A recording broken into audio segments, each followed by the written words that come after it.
CEO पूरे bodyguards की एक लंबी कतार के साथ एयरपोर्ट पहुंचा। वह अपनी उस फ्लैश मैरिज पत्नी का स्वागत करने आया था जिसे उसने आज तक देखा भी नहीं था। तभी थोड़ी दूरी पर एक महिला ने हाथ हिलाया। सीईओ को लगा वही उसकी पत्नी है। उसने तुरंत बॉडीगार्ड्स को स्वागत का बोर्ड उठाने का आदेश दे दिया, लेकिन अगले ही पल वह महिला सीधे किसी और आदमी के पास चली गई।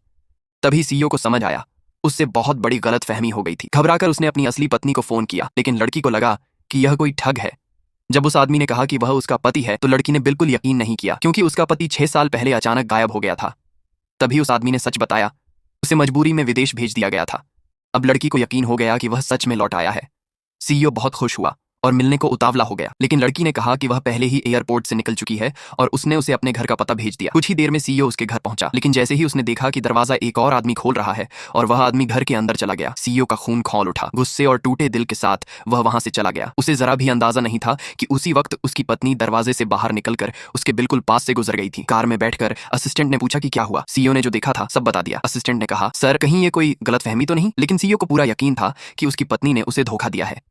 6 साल पहले सीईओ की एक अनजान लड़की से अचानक मुलाकात हुई थी। हालात ऐसे बने कि दोनों ने जल्दबाजी में शादी कर ली।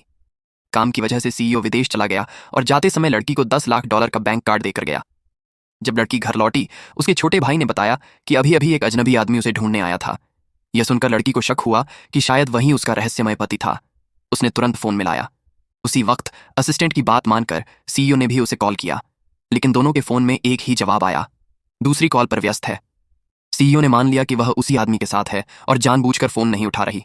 टूटे हुए भरोसे और गलतफहमी में सीईओ ने असिस्टेंट से कहा, तलाक के कागज तैयार करो।